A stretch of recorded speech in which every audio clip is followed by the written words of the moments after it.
दोस्तों जय मसीह की। दोस्तों आज हम जानेंगे स्लेन इन द स्पिरिट का मतलब क्या होता है। देखिए इसका मतलब होता है जब किसी व्यक्ति पर प्रार्थना करते समय हाथ रखा जाता है और वह पीछे की तरफ गिर जाता है और कहा जाता है कि वह पवित्र आत्मा की शक्ति से गिरा है, तो उसे हम स्लेन इन द स्पिरिट कहे जाते हैं। देखिए दरअसल ये शब्द आपको बाइबल में नहीं मिलेगा, क्योंकि ये शब्द पेंटिकॉस्टल और कैरिस्मेटिक ग्रुप के द्वारा दिया गया है। आज कई कलीसियाओं में ये एक्टिविटी बहुत नॉर्मल है, लेकिन सवाल ये है कि क्या ये बाइबल में है या नहीं। और आज लगभग ज्यादातर कलीसियाओं में ये एक्टिविटी इतनी नॉर्मल क्यों होती जा रही है। तो चलिए कुछ साइकोलॉजिकल और बिब्लिकल पॉइंट्स के द्वारा समझने की हम कोशिश करते हैं। सबसे पहला पॉइंट हम देखेंगे सजेशन इफेक्ट। देखिए क्या होता है जब किसी व्यक्ति को पहले से बताया जाता है कि अगर पवित्र आत्मा आएगा तो तुम गिर जाओगे, तो उसका दिमाग उसी एक्सपेक्टेशन में चला जाता है। इसे साइकोलॉजी में ऑटो सजेशन या एक्सपेक्टेशन इफेक्ट कहा जाता है। दूसरा पॉइंट को हम देखेंगे तो क्राउड साइकोलॉजी यानी भीड़ का प्रभाव। जब हम भीड़ में होते हैं तो हम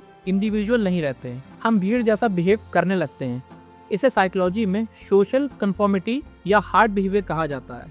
देखिए अगर हम देखेंगे तो शादी में जब अगर सब नाच रहे होते हैं तो आप भी नाचने लगते हैं, और वैसे ही अगर क्लास में सब हंस रहे होते हैं तो आपको भी हंसी आ जाती है। ये कुछ वैसा ही होता है। तीसरा पॉइंट को हम देखेंगे जो कि है इमोशनल ओवरलोड यानी भावनाओं का ज्यादा हो जाना। जब इमोशंस बहुत ज्यादा बढ़ जाते हैं, जैसा कि रोना, गिल्ट करना, खुशी, डर, तो शरीर उसे संभाल नहीं पाता है। इसी इफेक्ट को साइकोलॉजी में इमोशनल ओवरवेलमिंग का कहते हैं। कि कैसे काम करता है चर्चों में क्या है, लाउड म्यूजिक का होना प्लस उसके संग वर्शिप का होना, और उस जगह पे टीचर क्या है बहुत जोर जोर से बोल रहा है, और कलीसिया का रोना होता है, चिल्लाना होता है, गिल्ट होता है, एक्साइटमेंट होता है। ये सारी ही चीजें जब मिल जाती हैं तो ये हमारे नर्वस सिस्टम को क्या ओवरलोड कर देती है। इसी को हम इमोशनल ओवरलोड कहते हैं। वहीं अगर दूसरा एग्जांपल अगर हम देखेंगे, जैसे कोई बहुत इमोशनल मूवी देखकर रोते रोते चक्कर खा जाए या फिर शॉक में व्यक्ति बैठ जाए, कुछ ये इसी प्रकार का होता है। वहीं अगर हम 14 पॉइंट देखेंगे तो ये फिजिकल पुश होता है यानी शारीरिक धक्का या इम्बैलेंस। कभी कभी गिरना